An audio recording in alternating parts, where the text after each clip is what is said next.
Okay, our next presentation is from Maggie Jones, who is in the Department of History, the Public History Graduate Program.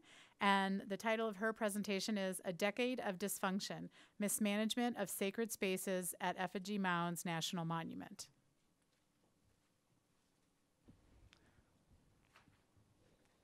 What a country chooses to save is what a country chooses to say about itself.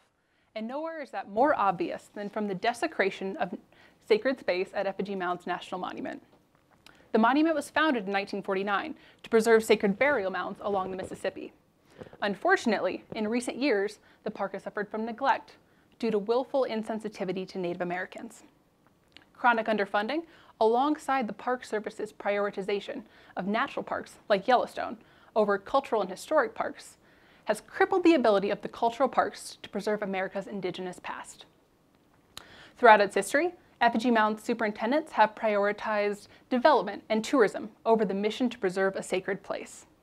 In the 1990s, the superintendent hid 2 boxes of Native American remains in his garage to avoid giving them back to the tribes as the law required.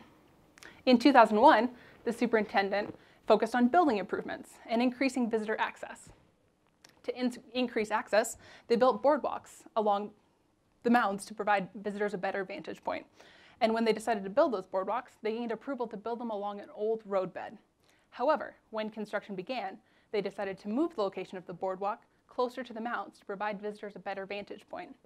And in doing so, they unearthed several Native American remains, which they then decided to repatriate themselves. So they dug a large hole and dumped the bones inside, after they were specifically told not to.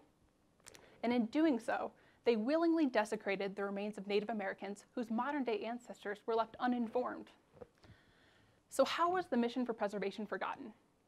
Well, Effigy Mounds National Monument was underfunded and left without proper staff to deal with increasing visitor numbers.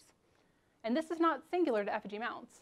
The conflict between development and preservation plagues the Park Service and is exacerbated by chronic underfunding of cultural sites. Even though 2/3 of national parks were founded due to their cultural and historic significance, park funding doesn't reflect that. And in the past few years, staffing levels for natural resources have risen by over 300 people, while staffing levels for cultural resources have declined by nearly 200. With the preeminence of large national parks like Yellowstone, smaller cultural and historic parks are left without enough attention. The insensitivity shown to the needs of cultural resource sites reflects the continual erasal of the Native past. The solution is for the American public and government to prioritize parks and fund them appropriately. American history didn't start with the Mayflower, and we need to include the full spectrum of our diverse heritage. For what a country chooses to save is what a country chooses to say about itself. Thank you.